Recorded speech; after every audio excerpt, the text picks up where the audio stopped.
Honourable prime minister. आदरणीय सभापति जी, राष्ट्रपति जी के अभिभाषण पर धन्यवाद प्रस्ताव पर जो चर्चा चल रही है, उस चर्चा में शरीक होकर के मैं आदरणीय राष्ट्रपति जी का आदरपूर्वक धन्यवाद करता हूं। आदरणीय राष्ट्रपति जी का अभिनंदन करता हूं।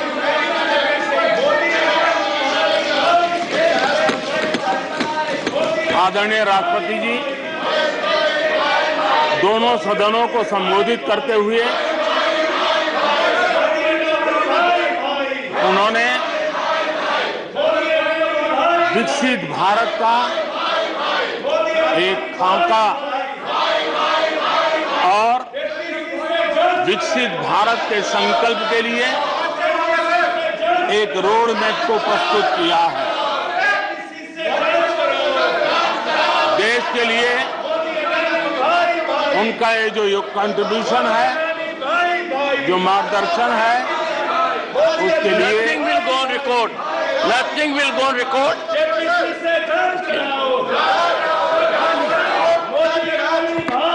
Honorable members, honorable members, honorable members, take your seat. Honorable members, honorable members, honorable members, take your seat. I call upon honorable members to observe decorum and take your seats. Honorable members,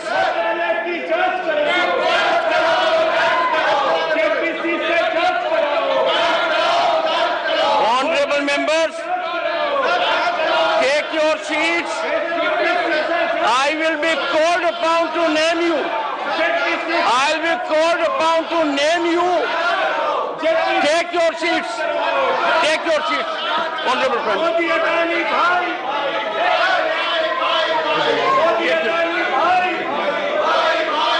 Honorable Prime Minister. Nothing will go on record except the Honorable Prime Minister's address. आदरणीय सभापति जी, मैं उन सभी सदस्यों का भी आभार व्यक्त करता हूं जिन्होंने इस चर्चा में भाग लिया, अपनी कल्पना के अनुसार चर्चा को विस्तार देने का प्रयास भी किया और इसलिए मैं सदन में हिस्सा लेने और चर्चा में हिस्सा लेने वाले सभी आदरणीय सदस्यों का धन्यवाद करता हूं। आदरणीय सभापति जी, ये सदन राज्यों का सदन है। बीते दशकों में अनेक बुद्धिजीवियों ने इस सदन से देश को दिशा दी है, देश का मार्गदर्शन किया है।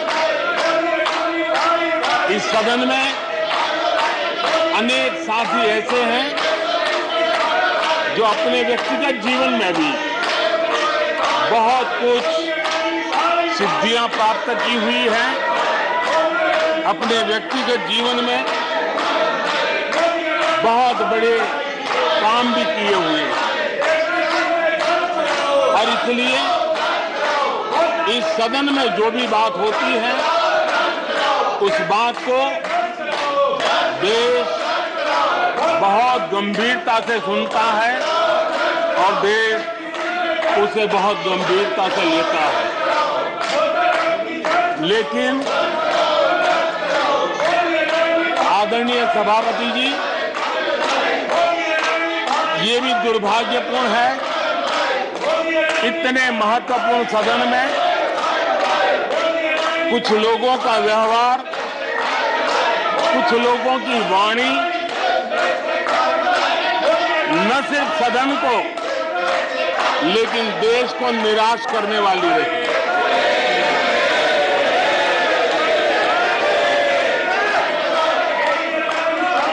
इस प्रकार की वृत्ति प्रवृत्ति के माननीय सदस्यों को मैं यही कहूंगा, कीचड़ उसके पास था, कीचड़ उसके पास था, मेरे पास गुलाल।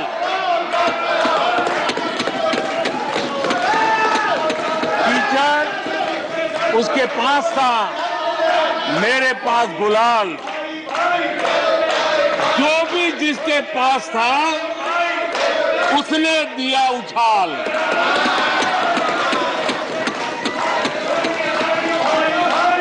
और अच्छा ही है,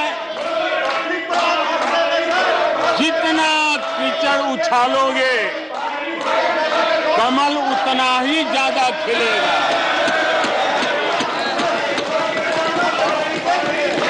और इसलिए कमल खिलाने में आपका प्रत्यक्ष परोक्ष जो भी योगदान है, इसके लिए मैं उनका भी आभार व्यक्त करता हूं।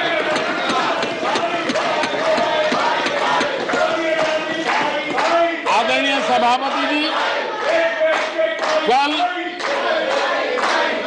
विपक्ष के हमारे वरिष्ठ साथी आदरणीय खड़गे जी ने कहा कि हमने 60 साल में मजबूत बुनियाद बना रहे, ऐसा कल आपने कहा। और उनकी शिकायत थी कि बुनियाद तो हमने बनाई और क्रेडिट मोदी ले रहा है। लेकिन आदरणीय सभापति जी, 2014 में आकर के जब मैंने बारीकी से चीजों को बड़ी गहराई से देखने का प्रयास किया, फर्स्ट हैंड इंफॉर्मेशन लेने का प्रयास किया, तो मुझे नजर आया कि 60 साल कांग्रेस के परिवार ने, हो सकता है उनका इरादा मजबूत नींव बनाने का हो, मैं उस पर कोई टिप्पणी करना नहीं चाहता, लेकिन 2014 के बाद आकर के मैंने देखा कि उन्होंने गड्ढे ही गड्ढे कर दिए थे। उनका इरादा नींव का होगा, लेकिन उन्होंने गड्ढे ही गड्ढे कर दिए थे। और आदरणीय सभापति जी, जब वो गड्ढे खोद रहे थे, 6 दशक बर्बाद कर दिए थे, उस समय दुनिया के छोटे छोटे देश भी सफलता के शिखरों को छू रहे थे, आगे बढ़ रहे थे।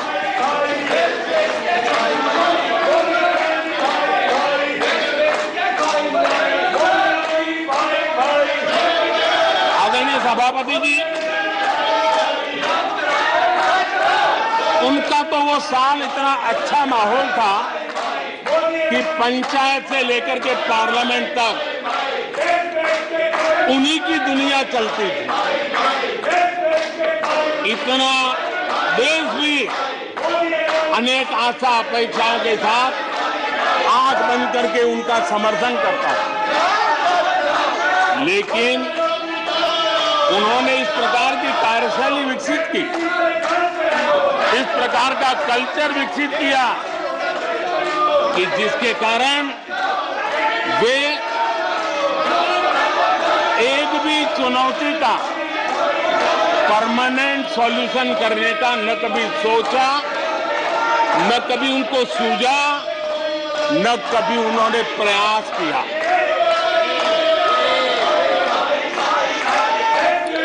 वे बहुत हो हल्ला हो जाता था तो चीजों को छू लेते थे, टोकनिज्म कर लेते थे और फिर आगे चले जाते थे। समस्याओं का समाधान करना ये उनका दायित्व था। देश की जनता समस्याओं से जूझ रही थी। देश की जनता देख रही थी कि समस्या का समाधान कितना बड़ा लाभ कर सकता है, लेकिन उनकी प्रायोरिटीज अलग थी, उनके इरादे अलग थे और उसके कारण किसी भी बात का परमानेंट सॉल्यूशन का प्रयास नहीं किया। आदरणीय सभापति जी, हमारी सरकार की पहचान जो बनी है वो हमारे पुरुषार्थ के कारण बनी है। एक के बाद उठाए गए कदमों के कारण बनी हुई और आज हम परमानेंट सॉल्यूशन की दिशा में आगे बढ़ते रहे हैं। हम एक एक विषय को छू करके भागने वाले लोग नहीं, लेकिन देश की मूलभूत आवश्यकताओं को परमानेंट सॉल्यूशन पर बल देते हुए हम आगे बढ़ रहे हैं। आदरणीय सभापति जी, अगर मैं पानी का ही उदाहरण लूं तो वो जमाना था कि किसी गांव में एक हैंडपंप लगा दिया तो हफ्ते भर उसका उत्सव मनाया जाता था और उस टोकनिज्म से पानी का काम किया करके गाड़ी चलाई जाती थी। कल यहाँ गुजरात का जिक्र कर रहे थे, आप हैरान होंगे, सबसे ज्यादा सीटों से जीतने का उनका जो गौरव था, वैसे एक मुख्यमंत्री एक शहर में पानी की टंकी का उद्घाटन करने गए थे और वो फ्रंट पेज पर हेडलाइन न्यूज था। यानी समस्याओं का टोकनिज्म क्या होता है, कैसे टाला जाता है, ये कल्चर देश ने देखा है। हमने भी पानी की समस्या को सुलझाने के लिए रास्ते अपनाए। हमने जल संरक्षण, जल सिंचन हर पहलू पर ध्यान दिया। हमने कैच द रेन अभियान से जनता को जोड़ा। इतना ही नहीं, आजादी के पहले से अब तक हम सरकार में आने तब तक सिर्फ 3 करोड़ घरों तक नल से जल मिलता था। आदरणीय सभापति जी, पिछले 3-4 साल में आज 11 करोड़ घरों को नल से जल मिल रहा है। भारत पानी की समस्या जो हर परिवार की समस्या होती है, जीवन में उसके बिना चल नहीं सकता और भविष्य के संभावनाओं को भी देखते हुए हमने उसके समाधान के रास्ते चुने। आदरणीय सभापति जी, मैं एक और विषय पर भी जाना चाहता हूं। Empowerment of common people. बैंकों का राष्ट्रीयकरण हुआ था, इस बात से हुआ था कि गरीबों को बैंकों का अधिकार मिले, ऐसी बहानेबाजी की गई थी। लेकिन इस बैंक देश के आधे से अधिक लोग बैंक से दरवाजे तक नहीं पहुंच पाए। हमने परमानेंट सॉल्यूशन निकाला और जन धन अकाउंट का अभियान चलाया, बैंकों को मोटिवेट किया, ऑन बोर्ड लिया। पिछले 9 साल में ही 48 करोड़ जनधन बैंक खाते खोले गए।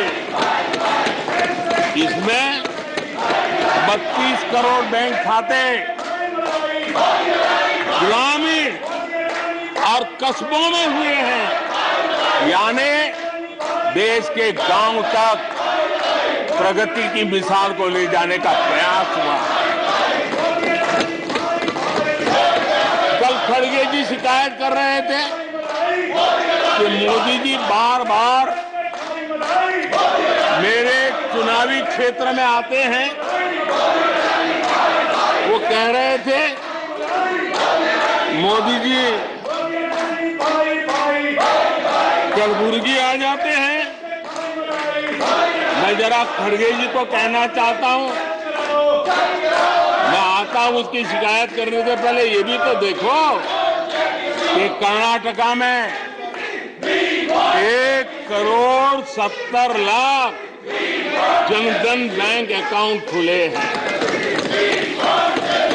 इतना ही नहीं, उन्हीं के इलाके में कलबुर्गी में 8 लाख से ज्यादा जनधन खाते खुले हैं। अब सभापति जी बताइए, इतने बैंक के खाते खुल जाए, इतना एम्पावरमेंट हो जाए, लोग इतने जागरूक हो जाए और किसी का इतने सालों के बाद खाता बंद हो जाए तो उनकी पीड़ा मैं समझ सकता हूं। और बार बार उनका दर्द झलकता है और मैं तो हैरान हूं। कभी कभी यहां तक कह देते हैं एक दलित को हरा दिया। अरे भाई, उसी इलाके की जनता जनार्दन है, उसने दूसरे दलित को जीता दिया। अब आपको जनता नकार दे रही है, आपको हटा रही है, आपका खाता बंद कर रही है और आप रोना यहां रो रहे हो। आदरणीय सभापति जी,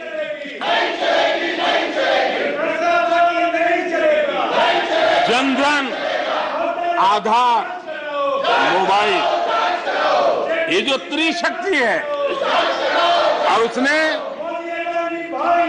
सीधा डायरेक्ट बेनिफिट ट्रांसफर, उस योजना के तहत पिछले कुछ वर्षों में 27 लाख करोड़ रुपया इस देश के नागरिकों के बैंक खातों में ट्रांसफर किया, हितधारकों के खातों में ट्रांसफर किया है। और मुझे खुशी है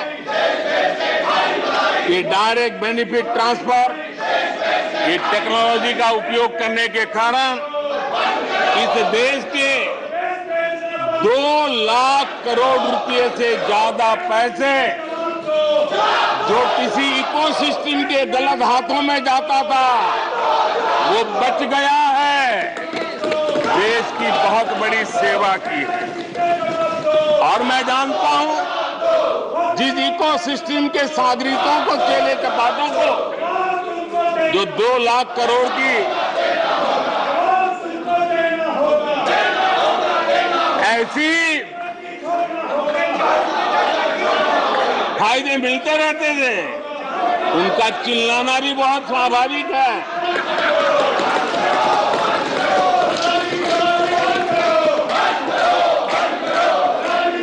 आदरणीय सभापति जी, हमारे देश में पहले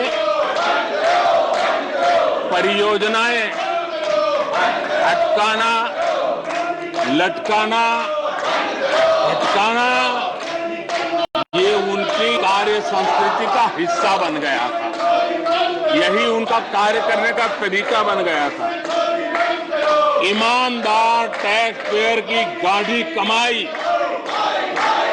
उसका नुकसान होता था।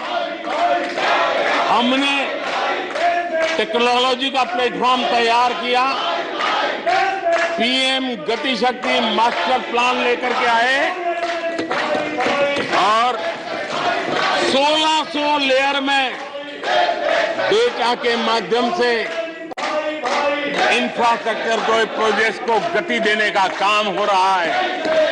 जो योजनाएं बनाने में महीनों लग जाते थे, वो आज सप्ताहों के भीतर भीतर उसको आगे बढ़ा दिया जाता है, क्योंकि आधुनिक भारत के निर्माण के लिए इंफ्रास्ट्रक्चर का महत्व हम भली भांति समझते हैं, स्केल का भी महत्व समझते हैं, स्पीड का भी महत्व समझते हैं और टेक्नोलॉजी के माध्यम से परमानेंट सॉल्यूशन और परमानेंट एस्पिरेशन का एड्रेस करने का प्रयास आदरणीय सभापति जी हम कर रहे हैं।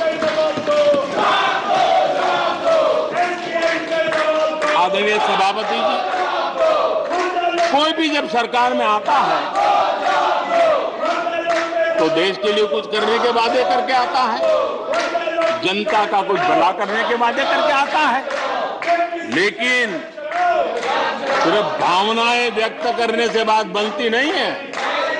आप कह दें कि हम ऐसा चाहते हैं, हम ऐसा चाहते हैं, जैसे कभी कहा जाता था गरीबी हटाओ, 4-4 दशक हो गए हैं, हुआ कुछ नहीं। इसलिए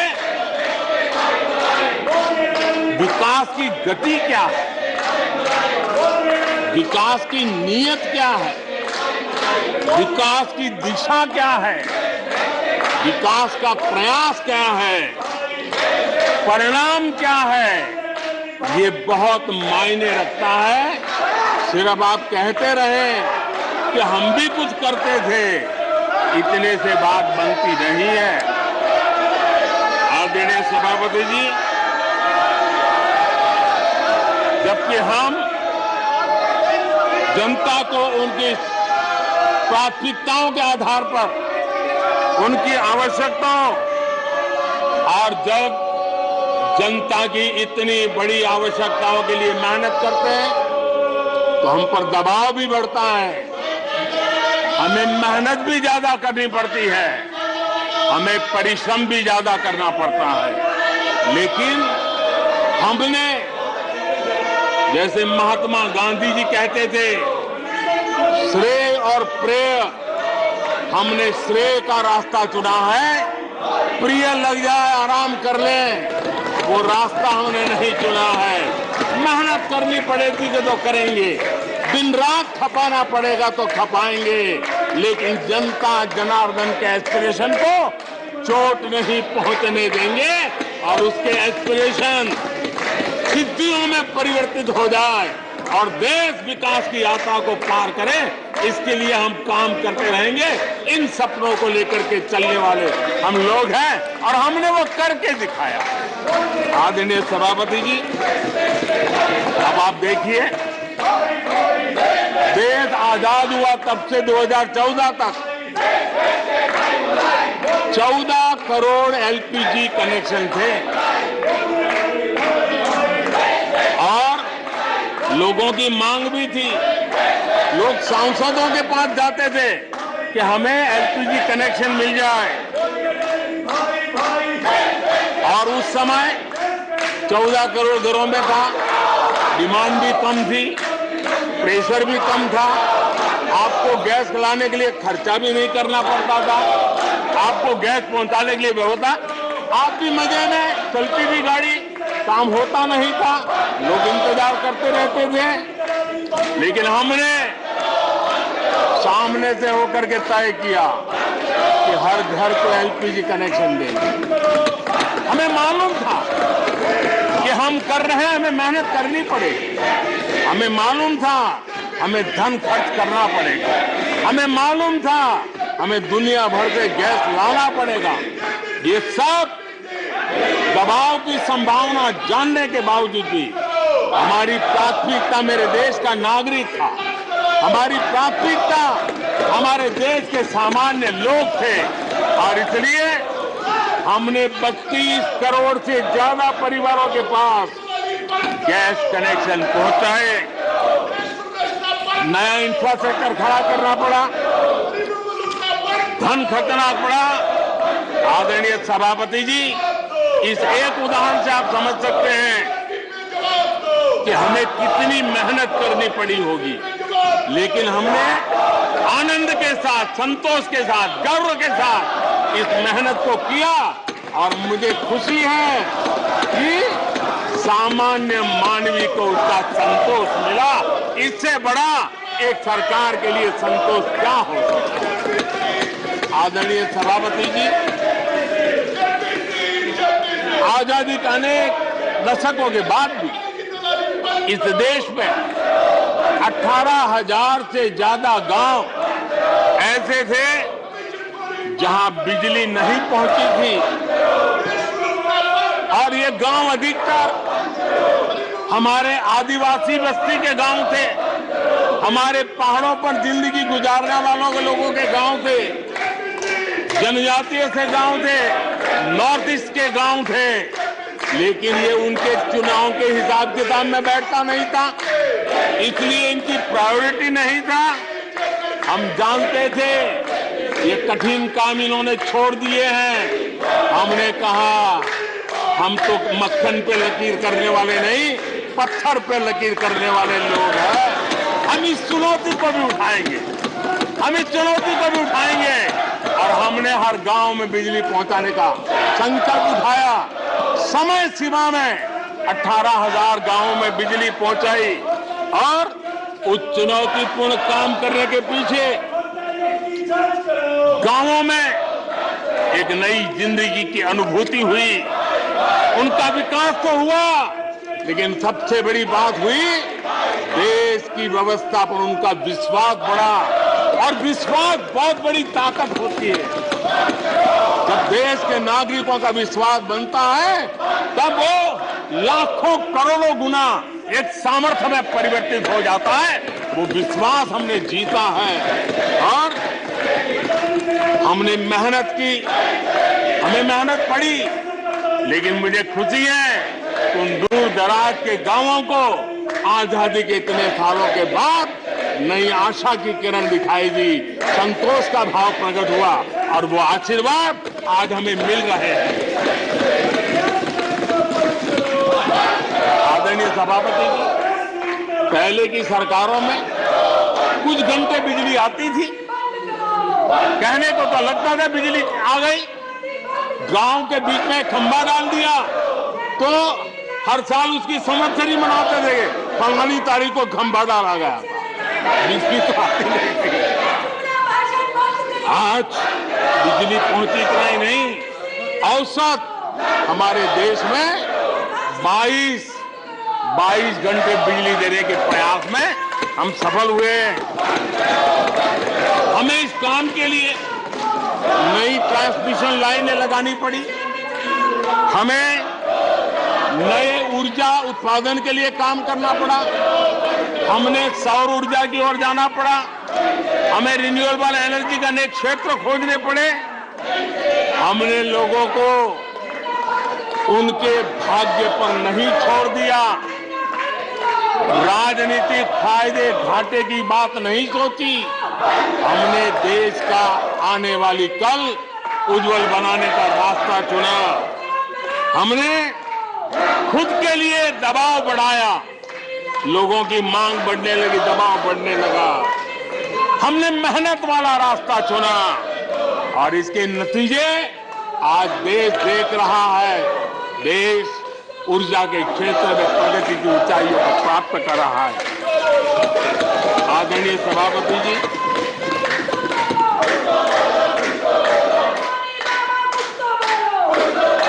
हमने आजादी के अमृत काल में एक बहुत बड़ा हिम्मत भरा कदम उठाया। मैं जानता हूं यह आसान नहीं है, हमें बहुत मेहनत करनी पड़ेगी, और वो रास्ता हमने चुना है सैचुरेशन का। हर योजना के जो लाभार्थी हैं 100% लाभ कैसे पहुंचे, 100% लाभार्थियों को लाभ पहुंचे, बिना रोक टोक के लाभ पहुंचे। और मैं कहता हूं, अगर सच्चा पंथ निरपेक्षता है तो यही है, सच्चा सेक्युलरिज्म है तो यही है। और सरकार उस राह पर बड़ी ईमानदारी के साथ चल पड़ी है। अमृत काल में हमने सैचुरेशन का संकल्प लिया है। 100% लाभार्थियों तक पहुंचने का भाजपा एनडीए सरकार का ये संकल्प है। आदरणीय सभापति जी, ये 100% वाली बात, ये सैचुरेशन वाली बात देश की अनेक समस्याओं का समाधान तो है ही। उस नागरिक की समस्याओं का समाधान इतना ही नहीं है, देश की समस्याओं का समाधान है। एक ऐसी नई कार्य संस्कृति को लेकर के हम आ रहे हैं जो देश में मेरा तेरा अपना पराया उन सारे भेदों को मिटाने वाला रास्ता है, सैचुरेशन वाला हम लेकर के आए। सैचुरेशन तक पहुंचने का मतलब होता है भेदभाव की सारी गुंजाइशें खत्म करना। जब डिस्क्रिमिनेशन रहता है तब करप्शन को भी संभावना मिलती है। कोई कहेगा मुझे जल्दी दो, तो कहता है इतना दोगे तो दूंगा, लेकिन 100% जाना है तो उसको विश्वास होता है भले इस महीने मुझे नहीं पहुंचा, 3 महीने के बाद पहुंचेगा, लेकिन पहुंचेगा, विश्वास बढ़ता है। ये तुष्टीकरण की आशंकाओं को समाप्त कर देता है। फलानी जाति को मिलेगा, फलाने परिवार को मिलेगा, फलाने गांव को मिलेगा, फलानी बिरादरी को मिलेगा, फलाने पंथ संप्रदाय वालों को मिलेगा, ये सारी तुष्टीकरण की आशंकाओं को खत्म कर देता है। स्वार्थ के आधार पर लाभ पहुंचाने की प्रवृत्ति को पूरी तरह खत्म कर देता है और समाज के आखिरी व्यक्ति को, जो आखिरी पंक्ति में खड़ा हुआ व्यक्ति है, और महात्मा गांधी जिसकी हमेशा वकालत करते थे, उसके अधिकारों की रक्षा इसके अंदर समाहित होती है और हम उसको सुनिश्चित करते हैं। और सबका साथ सबका विकास, ये मतलब यही है कि 100% उनके हकों को पहुंचाना। जब सरकार की मशीनरी का लक्ष्य हर पात्र व्यक्ति तक पहुंचने का हो तो भेदभाव पक्षपात टिक ही नहीं सकता। इसलिए हमारा ये 100% सेवा अभियान, सोशल जस्टिस, सामाजिक न्याय, इसका बहुत बड़ा सशक्त माध्यम है। यही सामाजिक न्याय की असली गारंटी है। यही सच्ची पंथ निरपेक्षता है, यही सच्चा सेकुलरिज्म है। हम देश को विकास का ये मॉडल दे रहे हैं जिसमें हितधारक सबको उनके हक मिले। देश हमारे साथ है। कांग्रेस को बार बार देश नकार रहा है, लेकिन कांग्रेस और उसके साथी अपनी साजिशों से बाज नहीं आते हैं और जनता ये देख भी रही है और उनको हर मौके पर सजा भी देती रही। आदरणीय सभापति जी, हमारे देश की आजादी में 1857 से लेकर के स्वतंत्रता संग्राम का कोई भी दशक उठा लीजिए, हिंदुस्तान का कोई भी भूभाग उठा लीजिए, मेरे देश की आजादी की लड़ाई में मेरे देश के आदिवासियों का योगदान स्वर्णिम पृष्ठ से भरा पड़ा हुआ है। गर्व होता है देश को कि मेरे आदिवासी भाइयों ने आजादी के महात्म्य को समझा था, लेकिन दशकों तक मेरे आदिवासी भाई विकास से वंचित रहे और विश्वास का सेतु तो कभी बन ही नहीं पाया। आशंकाओं से भरी हुई व्यवस्था बनी और उन नौजवानों के मन में बार बार सरकारों के लिए सवाल उठते चले गए, लेकिन उन्होंने सही नियत से काम किया होता, नेक नियत से काम किया होता, आदिवासियों के कल्याण के प्रति समर्पण भाव से काम किया होता, तो आज 21वीं सदी के तीसरे दशक में मुझे इतनी मेहनत नहीं करनी पड़ती। लेकिन उन्होंने नहीं किया। अटल बिहारी वाजपेयी की सरकार थी, पहली बार इस देश में आदिवासियों के विकास के लिए अलग मंत्रालय बना, पहली बार आदिवासियों के कल्याण के लिए, भलाई के लिए, विकास के लिए अलग बजट की व्यवस्था हुई। आदरणीय सभापति जी, हमने 110 जिलों को आकांक्षी जिलों के रूप में आइडेंटिफाई किया, जो विकास में पीछे रह गए, सामाजिक न्याय जैसे महत्व का है, एवं भौगोलिक रूप से भी जो पीछे रह गए हैं उनको न्याय दिलाना उतना ही आवश्यक होता है। और इसलिए हमने 110 आकांक्षी जिले और 110 में आधे से अधिक वो इलाके हैं जहां बहुल जनसंख्या जनजातीय है, मेरे आदिवासी भाई बहन रहते हैं। 3 करोड़ से ज्यादा आदिवासी भाइयों को इसका सीधा लाभ मिला है, उनके जीवन में बदलाव आया है। इन क्षेत्रों में शिक्षा, स्वास्थ्य, इंफ्रास्ट्रक्चर, इसमें अभूतपूर्व सुधार हुआ है, क्योंकि हमने 110 जिलों पर विशेष फोकस किया है, उनका रेगुलर मॉनिटरिंग कर रहे हैं। यहां पर हमारे कुछ माननीय सदस्यों ने ट्राइबल सब प्लान की बात का जिक्र किया था। मैं ऐसे साथियों का अनुरोध करता हूं कि जरा समय निकाल करके किसी पढ़े लिखे व्यक्ति की मदद लेकर के बैठिए, जो बजट को अध्ययन कर सकता है, थोड़ा समझा सकता है, और आप देखेंगे तो पता चलेगा कि बजट में शेड्यूल्ड ट्राइब कंपोनेंट फंड्स, इसके तहत 2014 के पहले की तुलना में 5 गुना अधिक वृद्धि हुई है।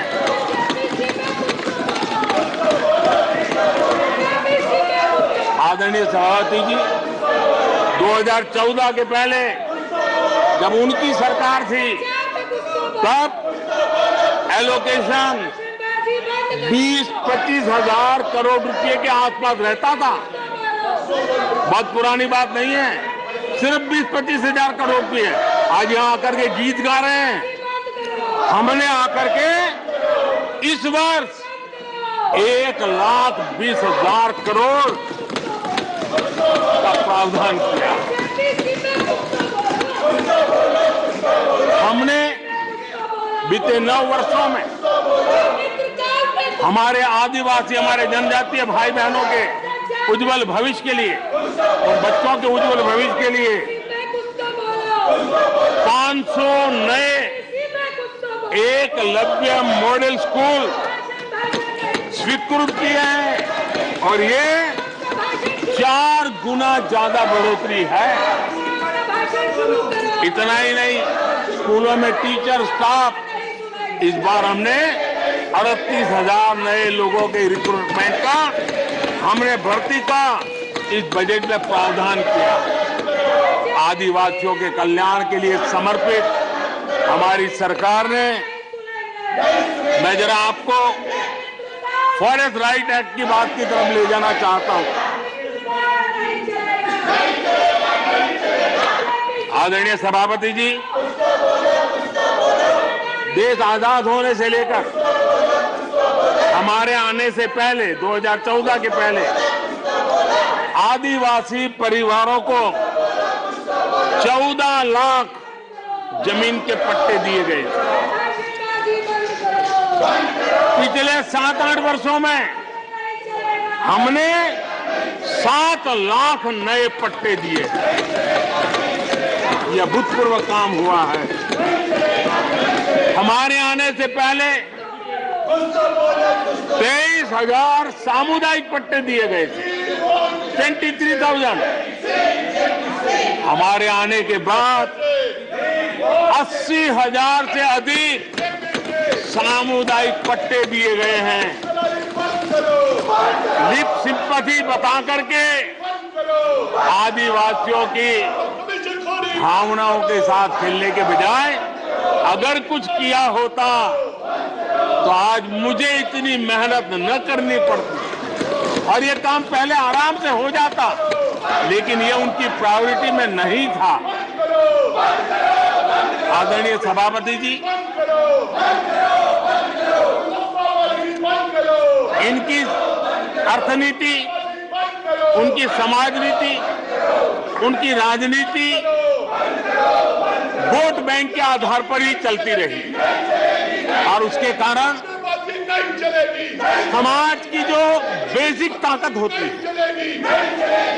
स्वरोजगार के कारण देश की आर्थिक गतिविधि बढ़ाने वाला जो सामर्थ्य होता है, इन्होंने हमेशा नजरअंदाज कर दिया। उनको वो इतने छोटे लगते थे, इतने बिखरे हुए लगते थे, तो उसका उनको कोई मूल्य ही नहीं था। जो छोटे छोटे काम में जुड़े हुए, जो स्वरोजगार के ऊपर समाज पर बोझ बने बिना समाज में कुछ न कुछ वैल्यू एडिशन करते हैं, उनके प्रति दुर्लक्ष्य किया गया। छोटे काम में जुटे इन करोड़ों लोगों को भुला दिया गया। मुझे गर्व है कि मेरी सरकार ने रेहड़ी वाले, ठेले वाले, फुटपाथ पर व्यापार करने वाले लोगों की सुन ले, ब्याज के चक्कर में जिनके जीवन तबाह हो जाते थे, दिन भर का पसीना ब्याजखोरों के घर जाकर के चुकाना पड़ता था, उन गरीबों की चिंता हमने की, उन रेहड़ी ठेले पटरी वालों की चिंता हमने की। और आदरणीय सभापति जी, हमने इतना ही नहीं, हमारे विश्वकर्मा समुदाय जो समाज निर्माण के अंदर एक भूमिका देते हैं, जो अपने हाथ से औजार की मदद से कुछ न कुछ सृजन करते रहते हैं, समाज की आवश्यकताओं की बहुत बड़ी मात्रा में पूर्ति करते हैं। चाहे हमारा बंजारा समुदाय हो, चाहे हमारे गुमंत जाति के लोग हैं, हमने उनकी चिंता करने का काम किया है। पीएम स्वनिधि योजना हो, पीएम विश्वकर्मा योजना हो, जिसके द्वारा हमने समाज के इन लोगों की मजबूती के लिए काम किया है, उनके सामर्थ्य को बढ़ाने के लिए काम किया। आदरणीय सभापति जी, आप तो स्वयं किसान पुत्र हैं। इस देश के किसानों के साथ क्या बीती है, ऊपर के कुछ एक वर्ग को संभाल लेना और उन्हीं से अपनी राजनीति चलाए रखना, यही सिलसिला चला। इस देश की कृषि की सच्ची ताकत छोटे किसानों में है। 1 एकड़ 2 एकड़ भूमि का वो बड़ा मुश्किल से 80-85% इस देश का ये वर्ग है। इन छोटे किसान उपेक्षित थे, उनकी आवाज कोई सुनने वाला नहीं था। हमारी सरकार ने छोटे किसानों पर ध्यान केंद्रित किया, छोटे किसानों को फॉर्मल बैंकिंग के साथ जोड़ा। आज साल में 3 बार सीधे पीएम किसान सम्मान निधि छोटे किसान के खाते में जमा होती है। इतना ही नहीं, हमने पशुपालकों को भी बैंकों से जोड़ा, हमने मछुआरों को बैंकों से जोड़ा और उनको ब्याज में रियायत दे करके उनके आर्थिक सामर्थ्य को बढ़ाया, ताकि वो अपना व्यवसाय विकसित कर सके, अपने क्रॉप पैटर्न को बदल सके, अपने उत्पादित किए हुए माल को रोक करके उचित दाम मिलने पर बाजार में ले जा सके। उस दिशा में हमने काम किया। आदरणीय सभापति जी, हम जानते हैं हमारे देश के बहुत सारे किसान ऐसे हैं कि जो बरसाती पानी पर उनको गुजारा करना पड़ता है। सिंचाई की व्यवस्था ये पिछली सरकारों ने की नहीं। हमने और देखा है कि ये छोटे किसान पानी बरसाती के भरोसे जीने वाले, मोटे अनाज की खेती करते हैं, पानी होता नहीं है। ये मोटे अनाज की खेती करने वाले किसानों को हमने विशेष स्थान दिया। हमने यूएन को लिखा कि मिलेट ईयर मनाइए, दुनिया में भारत के मोटे अनाज की एक ब्रांडिंग बने, मार्केटिंग बने और उसके सुविचारित रूप से अब उस मोटे अनाज को श्री अन्न के रूप में, जैसे श्रीफल का महात्मा है, वैसे ही श्री अन्न का महात्मा बने और छोटे किसान जो पैदावार करते हैं उनको उचित दाम मिले, ग्लोबल मार्केट मिले, देश में क्रॉप पैटर्न में परिवर्तन आए। और इतना ही नहीं, ये मिलेट सुपरफूड है, पोषण के लिए बहुत बड़ी ताकत है। हमारे देश के नई पीढ़ी को पोषण की समस्या के समाधान में भी ये काम आए, जो मेरे छोटे किसान को भी मजबूत करेगा। हमने फर्टिलाइजर में भी अनेक नए विकल्प डेवलप किए हैं, उसका भी लाभ मिल रहा है। आदरणीय सभापति जी,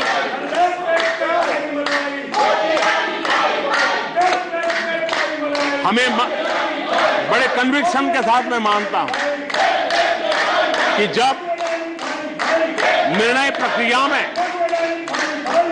माताओं बहनों की भागीदारी बढ़ती है तो परिणाम अच्छे मिलते हैं, जल्दी मिलते हैं और निर्धारित लक्ष्य को प्राप्त करने वाले होते हैं। और इसलिए माता बहनों की भागीदारी बढ़े, वे निर्णय प्रक्रिया में हमारे साथ जुड़े, उस दिशा में महिला सशक्तिकरण को लेकर के, महिलाओं के नेतृत्व के विकास के लिए हमारी सरकार ने प्राथमिकता दी है।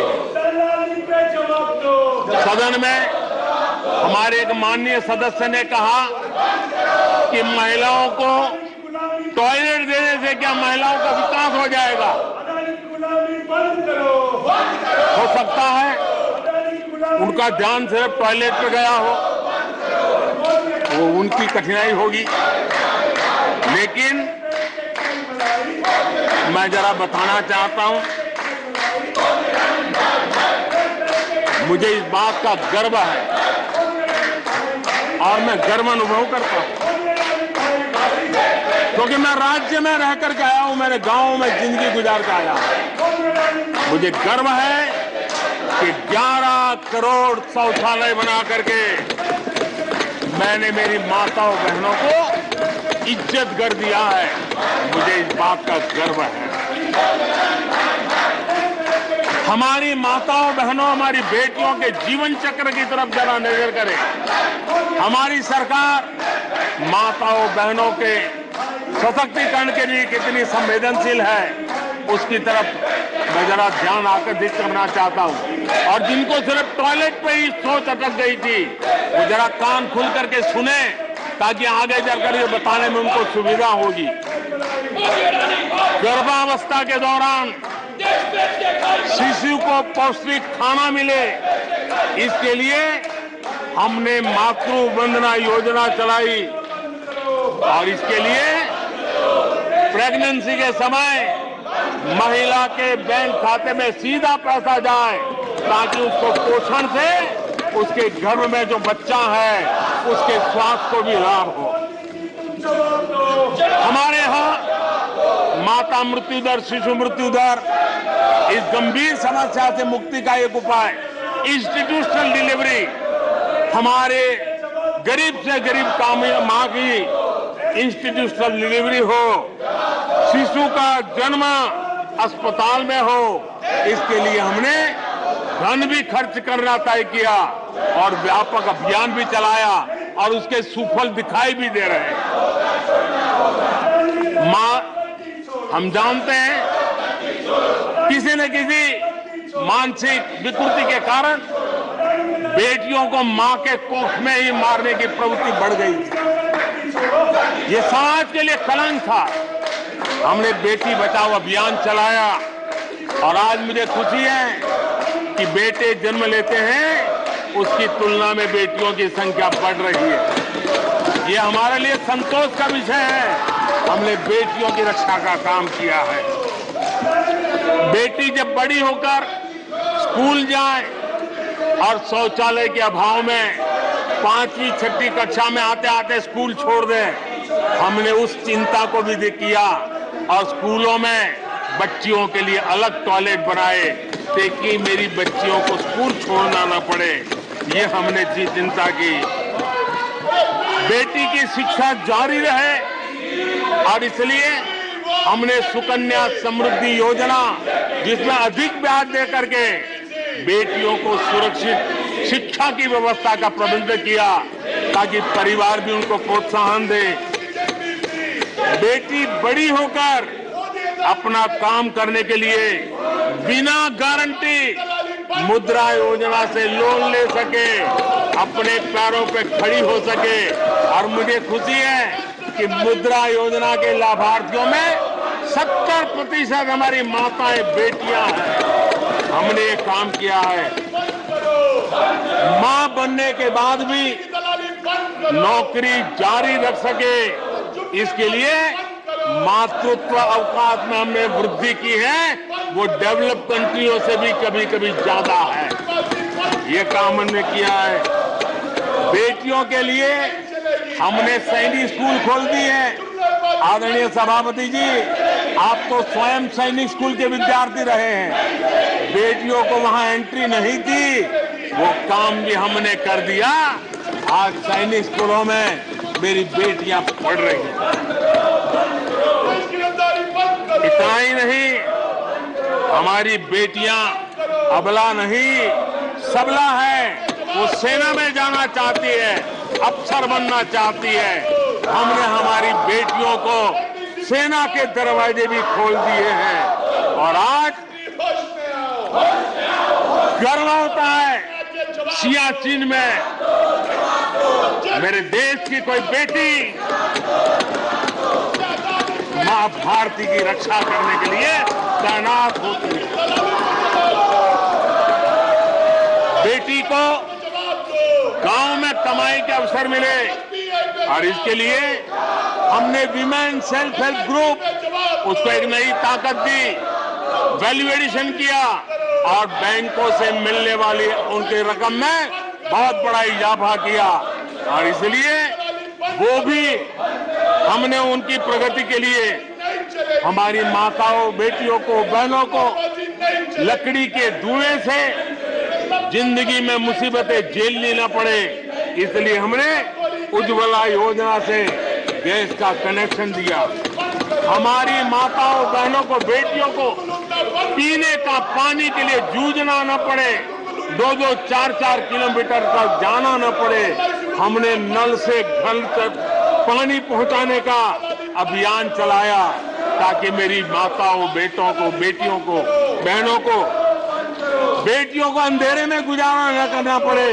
इसलिए हमने सौभाग्य योजना से ऐसे गरीब परिवारों तक बिजली पहुंचाई। बेटी, मां, बहन कितनी ही गंभीर बीमारी हो लेकिन कभी बताती नहीं है।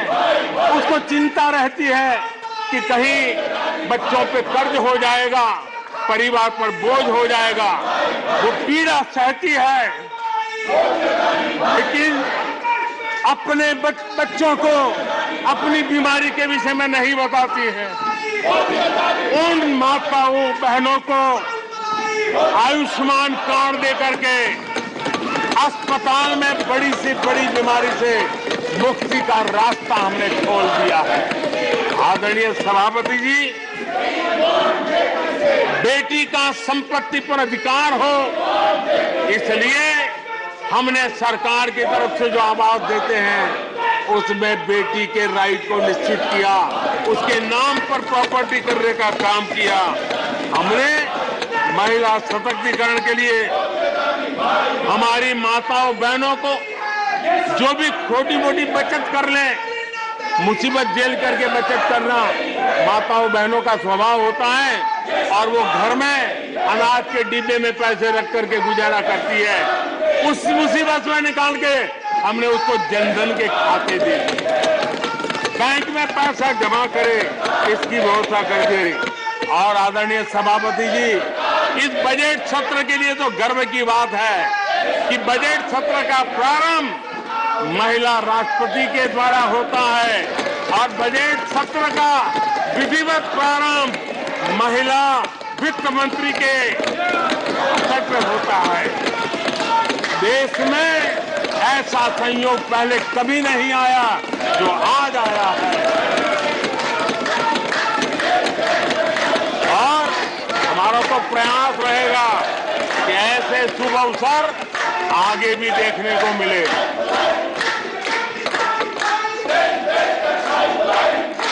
आदरणीय सभापति जी, जब देश को आधुनिक होना है, नए संकल्पों को पार करना है, तो हम साइंस और टेक्नोलॉजी के सामर्थ्य को नकार नहीं सकते। साइंस और टेक्नोलॉजी के महात्मा को हमारी सरकार भली भांति समझती है, लेकिन हम टुकड़ों में नहीं सोचते, हम टोकनिज्म में नहीं सोचते हैं। हम साइंस और टेक्नोलॉजी की तरफ से देश को आगे बढ़ाने के लिए हर दिशा में काम कर रहे हैं, सार्वत्रिक प्रयास कर रहे हैं, अनेकविध इनिशिएटिव ले रहे हैं और इसलिए बचपन में साइंटिफिक टेम्परामेंट डेवलप करने के लिए अटल टिंकरिंग लैब, ये वैज्ञानिक सोच के निर्माण के लिए स्कूल के लेवल पर बच्चों को हमने अवसर दिया। उससे थोड़ा आगे निकले, बच्चा कुछ करना शुरू कर ले, तो हमने अटल इंक्यूबेशन सेंटर खड़े किए ताकि कुछ अगर अच्छी प्रगति की है तो उसको वो वायुमंडल मिले, ताकि वो टेक्नोलॉजी में कन्वर्ट करने के लिए वो खोज, वो इनोवेशन काम आ जाए। इसके लिए हमने विज्ञान की इस प्रगति का परिणाम, हमने नीतियां बदली। स्पेस के क्षेत्र में अब प्राइवेट भागीदारी का हमने सपना पूरा किया और मुझे खुशी है मेरे देश के नौजवान आज प्राइवेट सैटेलाइट छोड़ने की ताकत रखते हैं। ये साइंस एंड टेक्नोलॉजी। आज स्टार्टअप की दुनिया जो मूलतः साइंस और टेक्नोलॉजी से जुड़ी हुई है, उसमें यूनिकॉर्न की संख्या में आज हम दुनिया में तीसरे नंबर पर पहुंच गए हैं। आदरणीय सभापति जी, आज ये देश गर्व करेगा कि सर्वाधिक पेटेंट इनोवेशन और दुनिया के बाजार में टिकता है पेटेंट, ये सबसे अधिक पेटेंट रजिस्टर करने में आज मेरे देश के नौजवान आगे आ रहे हैं। आदरणीय सभापति जी, आधार की ताकत क्या होती है वो हमारी सरकार ने आके दिखा दिया और आधार से जुड़े हुए जो विद्वान लोग हैं उन्होंने भी कहा है कि आधार के महत्व को, टेक्नोलॉजी के महत्व को 2014 के बाद समझा गया और उसके कारण वो मेहनत अब रंग ला रही है। हमने देखा है कोविड के काल में कोविन प्लेटफॉर्म 200 करोड़ वैक्सीनेशन और सर्टिफिकेट कोविन का आपके मोबाइल पर विदिन ए सेकंड आ जाता है, लेकिन दुनिया को अचंभा तब हुआ कि भारत अपनी वैक्सीन लेकर के आ गया है कोविड में। दुनिया के लोग अपनी वैक्सीन, हमारे यहाँ कोई बहुत बड़ा मार्केट था, बेचने के लिए भांति भांति के प्रेशर करते थे, आर्टिकल लिखे जाते थे, टीवी में इंटरव्यू दिए जाते थे, सेमिनार किए जाते थे। इतना ही नहीं, मेरे देश के वैज्ञानिकों को बदनाम करने के लिए, उनको नीचा दिखाने के लिए कल तक प्रयास चले, कल तक प्रयास चले, कल तक प्रयास चले।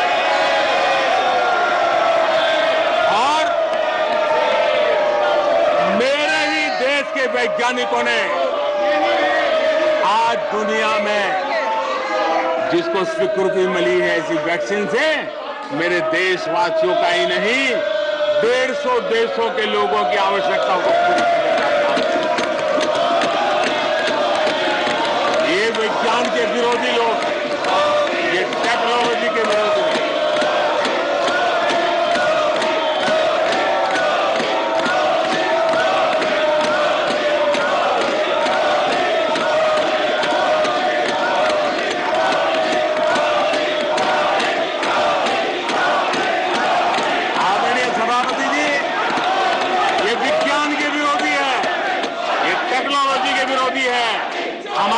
वैज्ञानिकों को बदनाम करने का कोई मौका नहीं छोड़ते। फार्मेसी की दुनिया में हमारा देश एक ताकत बन के उभर रहा है, दुनिया की फार्मेसी का हब बन रहा है। हमारे नौजवान नए नए इनोवेशन कर रहे हैं, उसको बदनाम करने के रास्ते खोज रहे हैं ये लोग।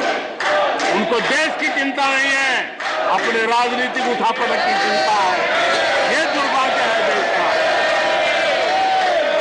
आदरणीय सभापति जी, आज मैं बाली में था, G20 देश के समूह डिजिटल इंडिया इसको समझने के लिए लालायित रहते थे। सक्सेस को पूरी दुनिया ने प्रभावित किया है। डिजिटल लेन देन में आज हिंदुस्तान दुनिया का लीडर बना हुआ है। आदरणीय सभापति जी, हमें खुशी है आज 100 करोड़ से ज्यादा मोबाइल फोन मेरे देशवासियों के हाथ में है। आदरणीय सभापति जी, एक समय था हम मोबाइल इंपोर्ट करते थे, आज गर्व है मेरा देश मोबाइल एक्सपोर्ट कर रहा है। 5G हो, AI हो, IoT हो, उस तकनीक को आज देश बहुत तेज गति से अपना रहा है, उसका विस्तार कर रहा है। ड्रोन, इसका इस्तेमाल सामान्य जीवन में हो, सामान्य नागरिक की भलाई हो, हमने पॉलिसी में वो बदलाव किया और दवाइयां दूर सुदूर इलाकों में ड्रोन से पहुंचाने का काम आज मेरे देश में हो रहा है। साइंस और टेक्नोलॉजी के महत्व को आज खेत में मेरा किसान ड्रोन की ट्रेनिंग लेकर के खेती में ड्रोन का क्या उपयोग हो, आज मेरे गांव में दिखाई दे रहा है। जियो स्पेशल सेक्टर में हमने दरवाजे खोल दिए। ड्रोन के लिए एक पूरा नया विकास का विस्तार करने का अवसर हमने कर दिया। आज देश में यूएन जैसे लोग चर्चा करते हैं कि दुनिया में लोगों के पास अपने पास जमीन के घर के मालिकाना हक नहीं है। यूएन की चिंता है दुनिया। भारत ने ड्रोन की मदद से, स्वामित्व योजना से गांव में, घरों में उसका नक्शा और मालिकी हक देने का काम किया है। उसको कोर्ट कचहरी के चक्करों से और कभी घर बंद हो, कोई आकर के कब्जा कर न ले, सुरक्षा का एहसास दिया है। हमने टेक्नोलॉजी का भरपूर प्रयास कॉमन मैन के लिए करने की दिशा में सफलता पाई है। आज देश टेक्नोलॉजी के क्षेत्र में आधुनिक विकसित भारत के सपने में उसका महत्व हम समझते हैं और इसलिए ह्यूमन रिसोर्स डेवलपमेंट, इनोवेशन, इसका महत्व बहुत है और इसलिए दुनिया की एकमात्र फॉरेंसिक साइंस यूनिवर्सिटी हमारे देश में है। हमने गति शक्ति यूनिवर्सिटी बना करके इंफ्रास्ट्रक्चर की दुनिया में एक नई पहल की है। हमने एनर्जी यूनिवर्सिटी बना करके आज देश रिन्यूएबल एनर्जी के क्षेत्र में एक नया जंप लगाए। अभी से हमारे नौजवान तैयार हो, उस दिशा में हम कर रहे हैं। हमारे देश में टेक्नोक्रेट की तरफ, इंजीनियर्स की तरफ, साइंस की तरफ नफरत करने में कांग्रेस ने अपने शासनकाल में कोई कमी नहीं रखी है और साइंस और टेक्नोलॉजी को सम्मान देने में हमारे कार्यकाल में कोई कमी नहीं रखी है। ये हमारा रास्ता है।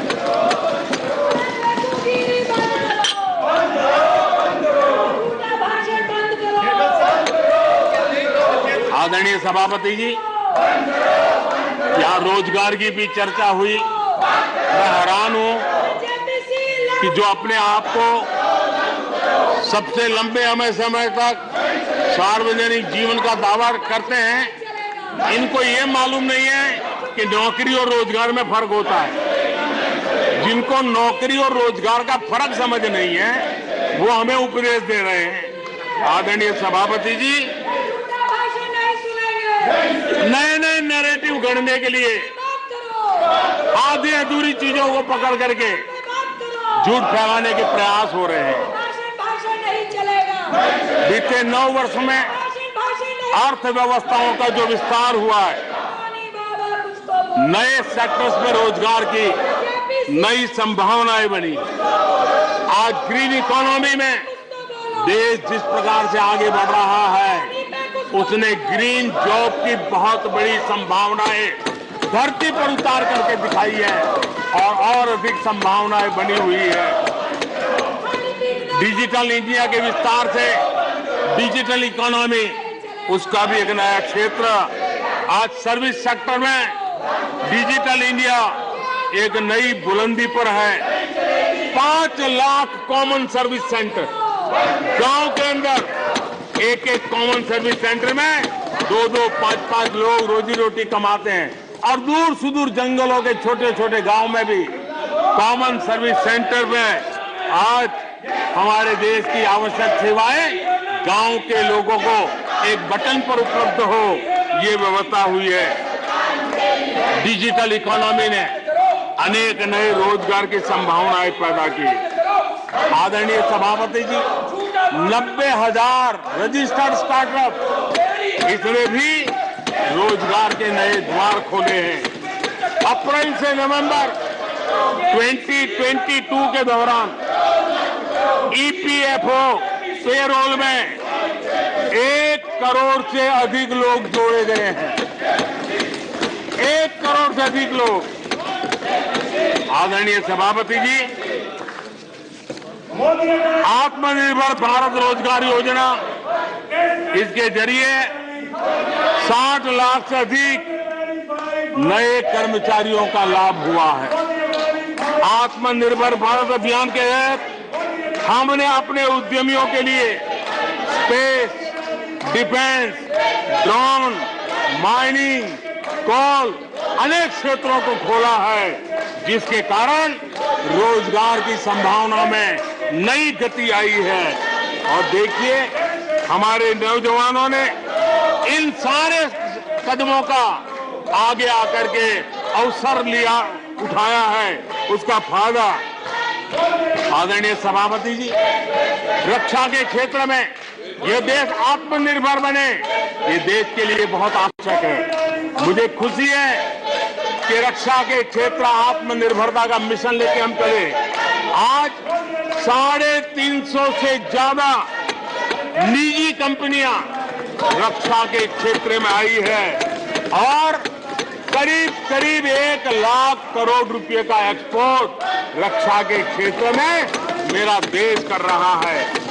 और अभूतपूर्व रोजगार इस क्षेत्र में भी पैदा हुए हैं। आदरणीय सभापति जी, रिटेल से लेकर के टूरिज्म तक हर सेक्टर का विस्तार हुआ है। खादी और ग्रामोद्योग, महात्मा गांधी के साथ जो व्यवस्था जुड़ी हुई है, खादी ग्रामोद्योग को भी डुबो दिया था।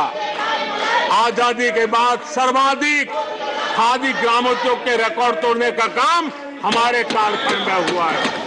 आदरणीय सभापति जी, इंफ्रास्ट्रक्चर में हो रहा रिकॉर्ड निवेश, चाहे रेल का काम होता हो, रोड का काम होता हो, पोर्ट का काम होता हो, एयरपोर्ट का काम होता हो, प्रधानमंत्री ग्राम सड़क योजनाएं बनती हो, ये सारे इंफ्रास्ट्रक्चर के काम, उसके लिए जो मटेरियल लगता है, उस इंडस्ट्री में रोजगार की संभावनाएं बढ़ी है।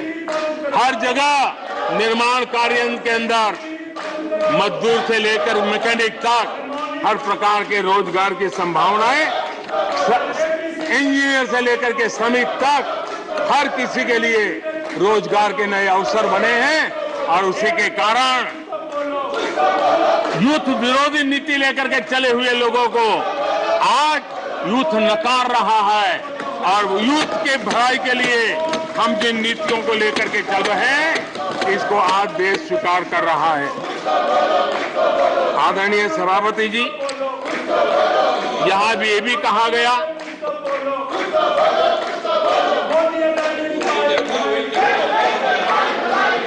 आदरणीय सभापति जी,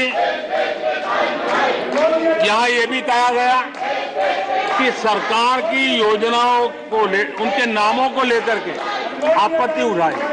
कुछ लोगों को यह भी परेशानी है कि नामों में कुछ संस्कृत टच है। बताइए, इसकी भी परेशानी।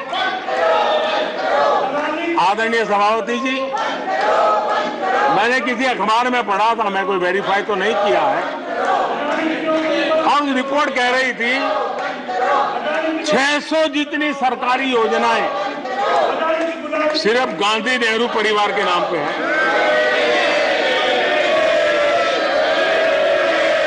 आदरणीय सभापति जी, किसी कार्यक्रम में अगर नेहरू जी के नाम का उल्लेख नहीं हुआ तो कुछ लोगों के बाल खड़े हो जाते हैं, उनका लहू एकदम गर्म हो जाता है कि नेहरू जी का नाम क्यों नहीं दिया। आदरणीय सभापति जी, मैं बहुत आश्चर्य होता है कि चलो भाई, हमसे कभी छूट जाता होगा नेहरू जी का नाम, और छूट जाता होता होगा हम ठीक भी कर लेंगे क्योंकि वो देश के पहले प्रधानमंत्री थे। लेकिन मुझे ये समझ नहीं आता है कि उनकी पीढ़ी का कोई व्यक्ति नेहरू सरनेम रखने से डरता क्यों है। क्या शर्मिंदगी है नेहरू सरनेम रखने से? क्या शर्मिंदगी है? इतना बड़ा महान व्यक्तित्व अगर आपको मंजूर नहीं है, परिवार को मंजूर नहीं है, और हमारा हिसाब मांगते रहते हो। आदरणीय सभापति जी,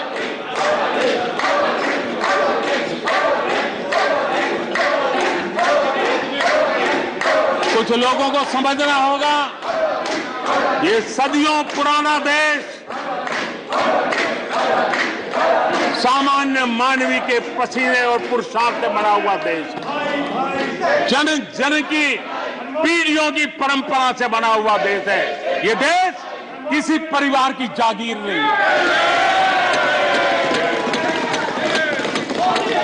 हमने मेजर ध्यानचंद जी का नाम पर खेल रत्न का पुरस्कार कर दिया।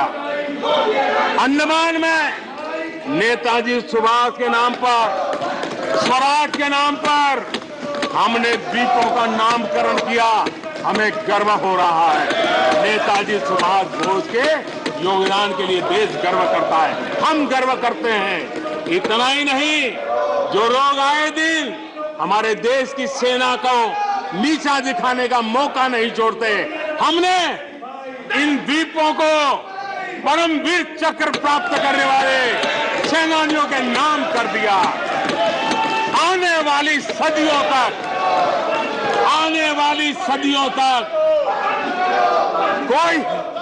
कोई हिमालय की चोटी एक एवरेस्ट व्यक्ति के नाम पर एवरेस्ट बन गई। मेरे द्वीप समूह मेरे परमवीर चक्र विजेता मेरे देश के सेनानियों के नाम कर दिया। ये हमारी श्रद्धा है, ये हमारी भक्ति है, और उसको लेकर के हम चलते हैं। आदरणीय और इससे आपको तकलीफ है और तकलीफ व्यक्त भी हो रही है। हर एक की तकलीफ व्यक्त करने के रास्ते अलग होंगे। हमारा रास्ता है सकारात्मक। कभी कभी अब ये सदन है, एक प्रकार से राज्यों का महात्मा है, हम पर ऐसे भी आरोप लगाए जाते हैं कि हम राज्यों को परेशान करते हैं। आदरणीय सभापति जी, मैं लंबे अरसे तक राज्य का मुख्यमंत्री रह करके आया हूं। फेडरलिज्म का क्या महत्व होता है वो भली भांति समझता हूं, उसको जी करके आया हूं, और इसलिए हमने कोऑपरेटिव कॉम्पिटिटिव फेडरलिज्म पर बल दिया है। आओ हम पर्दा करें, हम आगे बढ़े, हम सहयोग करें, हम आगे बढ़े, उस दिशा में हम चले हैं। हमने हमारी नीतियों में नेशनल प्रोग्रेस का भी ध्यान रखा है और रीजनल एस्पिरेशन को भी एड्रेस किया है।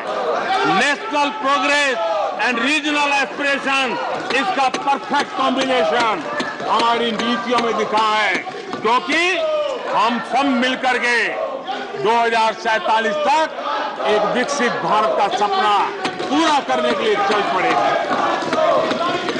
लेकिन जो लोग आज विपक्ष में बैठे हैं, उन्होंने तो राज्यों के अधिकारों की धज्जियां उड़ा दी। जरा मैं कच्चा चिट्ठा आज खोलना चाहता हूं।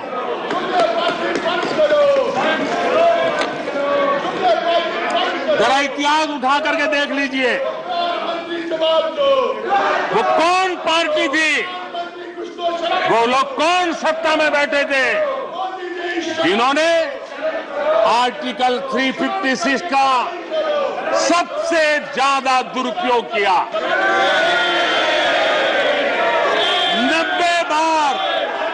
90 बार चुनी हुई सरकारों को गिरा दिया। कौन है वो? कौन है जिन्होंने किया? कौन है जिन्होंने किया? कौन है जिन्होंने किया? इतना ही नहीं सभापति जी, एक प्रधानमंत्री ने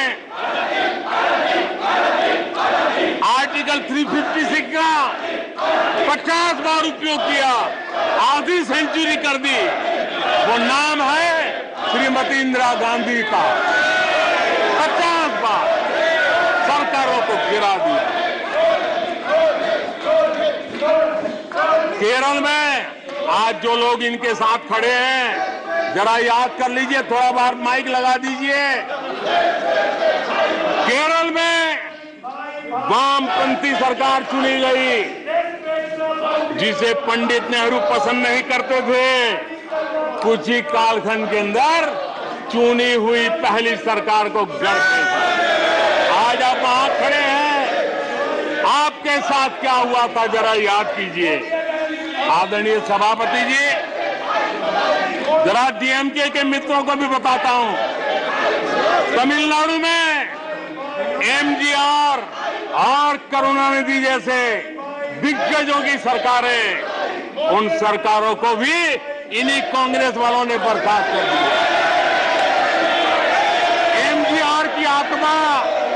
एमजीआर की आत्मा देखती होगी आप कहां खड़े हो। यहां पर पीछे बैठे हैं इस सदन के वरिष्ठ सदस्य, और जिनको मैं हमेशा एक आदरणीय नेता मानता हूं, श्रीमान शरद पवार जी। 1980 में शरद पवार जी का आयु 35-40 साल की थी। एक नौजवान मुख्यमंत्री महाराष्ट्र की सेवा करने के लिए निकला था, उनकी सरकार को भी गिरा दिया गया, और आज वो वहां है। आज वो वहां हर क्षेत्रीय नेता को उन्होंने परेशान किया। और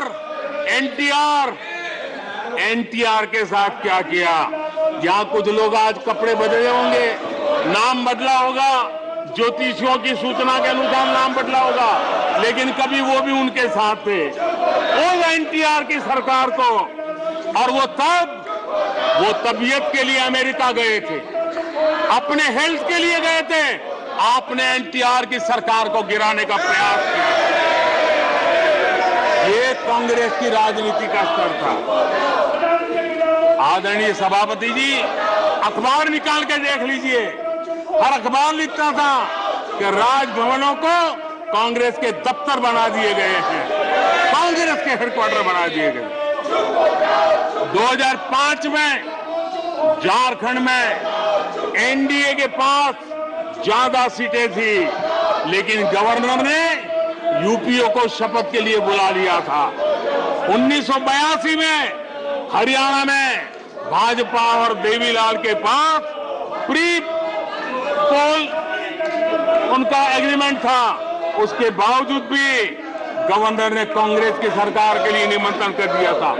ये कांग्रेस के पाप, और आज देश को गुमराह करने की बातें कर रहे हैं। आदरणीय सभापति जी,